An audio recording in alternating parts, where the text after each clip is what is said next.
भारत और अमेरिका के संबंधों से जुड़ी आज की सबसे बड़ी खबर यही है कि अमेरिका के फॉरेन सेक्रेटरी भारत यात्रा पर आए हुए हैं। थोड़ी देर में प्रधानमंत्री नरेंद्र मोदी से मिलने वाले हैं मार्को रूबियो। भारत की 4 दिनों की यात्रा पर मार्को रूबियो आए हुए हैं। क्वाड की बैठक में शामिल होने वाले हैं मार्को रूबियो। आपको बता दें कि इससे पहले वो कोलकाता गए थे, जहां पर मिशनरीज में उन्होंने दौरा किया और उसके बाद वो मदर टेरेसा की समाधि पर भी गए, जहां उन्होंने प्रार्थना की। इसके थोड़ी ही देर बाद अब वो प्रधानमंत्री नरेंद्र मोदी से मुलाकात करने वाले हैं। क्वाड के साथ ही रक्षा सहयोग पर भी बातचीत होने वाली है भारत के साथ। इसी बीच बड़ी खबर है, उत्तर प्रदेश में वक्फ संपत्तियों पर सख्ती। 31,000 से ज्यादा का रजिस्ट्रेशन रद्द हुआ है। दस्तावेजों में खामी पाए जाने पर यह बड़ा फैसला लिया गया। कई कब्रिस्तान इसकी जद में है और दरगाह भी, जो कि संकट जिनके ऊपर मंडरा रहा है। उत्तर प्रदेश में वक्फ को लेकर के ये बड़ा अपडेट। 31,000 से ज्यादा रजिस्ट्रेशंस रद्द कर दिए गए। तो कई कब्रिस्तान और दरगाह पर भी संकट गहराता हुआ इस समय नजर आ रहा है। तो देखिए, चूंकि लगातार रजिस्ट्रेशंस को लेकर के सवाल उठ रहे थे, ज्यादातर जो दस्तावेज हैं उनमें खामी पाई गई है और 31,000 से ज्यादा संपत्तियां जिसको लेकर के रजिस्ट्रेशन रद्द किए गए हैं। एक ही वक्फ नंबर पर कई संपत्तियों का रजिस्ट्रेशन था और यही वजह है कि इसे रद्द करने का काम किया गया है। कई के जो गलत आंकड़े हैं और अधूरे दस्तावेज हैं और ये वजह है उनके रजिस्ट्रेशंस को खत्म करना। लगभग 31,000 से ज्यादा का रजिस्ट्रेशन रद्द हुआ है।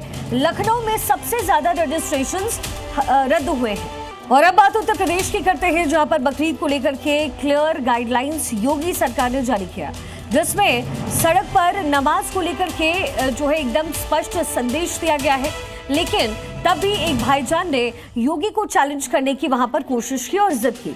सड़क पर वो नमाज पढ़ेंगे ऐसा उन्होंने कहा और इसके बाद योगी फोर्स ने एक्शन देकर के बता दिया कि जिसने भी लक्ष्मण रेखा को क्रॉस किया तो अंजाम क्या पढ़नी आवश्यक है। आप शिफ्ट में पढ़ें। सड़क पर नमाज जो तमाम आयोजन होते हैं, तमाम कांवड़िया जो एक एक महीने तक चलते हैं, सामने सड़क है उस पर नमाज पढ़ने की अनुमति दी जाए। यार से मानेंगे ठीक बात है, नहीं मानेंगे तो दूसरा तरीका अपनाएंगे।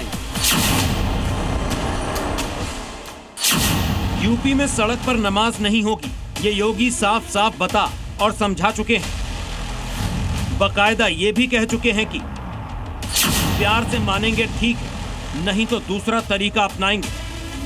लेकिन शायद अलीगढ़ के भाईजान को योगी की ये सीधी सीधी बात समझ में नहीं आई और जब नियम का उल्लंघन करने की कोशिश की गई तो अब योगी फोर्स दूसरा तरीका अपनाने को तैयार है।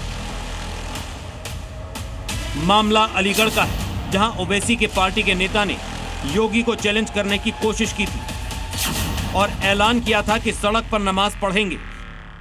ईदगाह पर जब तादाद ज्यादा हो तो हमें जो ईदगाह के सामने सड़क है उस पर नमाज पढ़ने की अनुमति दी जाए। सड़क पर नमाज जो तमाम आयोजन होते हैं, होली है, दिवाली है, दुर्गा पूजा है, दशहरा है, तमाम कीर्तन है, तमाम कांवड़िया जो एक एक महीने तक चलते हैं, उनको रूट डाइवर्ट कर करके सड़क जाम कर दी जाती है।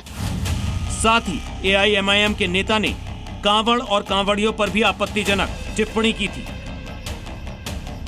और वही कांवड़िए जो सड़कों पर और तमाम उपद्रव करते हैं तो उनके लिए सड़क रोकने की अनुमति है। और 15 मिनट के लिए सादगी के साथ अगर मुस्लिम समुदाय के लोग नमाज अदा करना चाहते हैं तो उनके लिए मुख्यमंत्री धमकी दे रहे हैं।